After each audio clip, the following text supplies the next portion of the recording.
কৃষি মুদি সুধী দর্শক, আপনারা দেখতে পাচ্ছেন আমার আরেকটি ভিয়েতনামি নারকেল গাছে কত সুন্দর নারকেলের কলি এসেছে। মাশাল্লাহ, এই যে দেখতে পাচ্ছেন। তো আল্লাহর অশেষ রহমত, আমি বেশ কিছু নারকেল গাছ লাগিয়েছিলাম, একটা কলি অলরেডি ফুটেছে, সেখানে ছোট ছোট নারকেল দেখতে পাচ্ছেন আপনারা।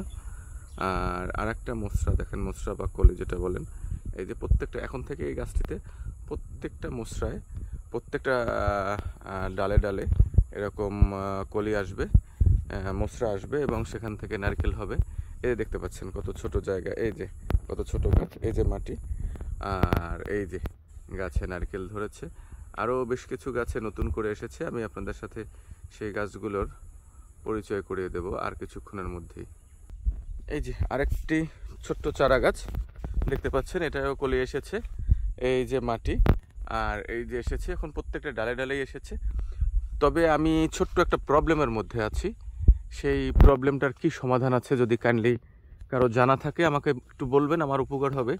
এই যে দেখেন, আমি মোসরাগুলোকে বস্তা দিয়ে ঢেকে দিয়েছি। তো বস্তা দিয়ে কেন ঢেকে দিলাম? এগুলো তো বস্তা দিয়ে ঢাকার মতো না। প্রবলেমটা হচ্ছে প্রচুর পরিমাণে পোকা আসে এবং পোকা এসে এই ছোট ছোট যে নারকেলগুলো এগুলোকে হুল ফোটায় এবং হুল ফোটানোর কারণে নারকেলগুলো সব ঝরে যায়। এই যে দেখেন একটা ডালে এটা অনেক নারকেল আসছিল, সব ঝরে গেছে পোকার কারণে। পরে আমি এই ডালগুলো কেটে দিয়েছি যাতে ফুল না থাকে, ফুল থাকলেই তো পোকা আসবে, পিঁপড়ে আসবে।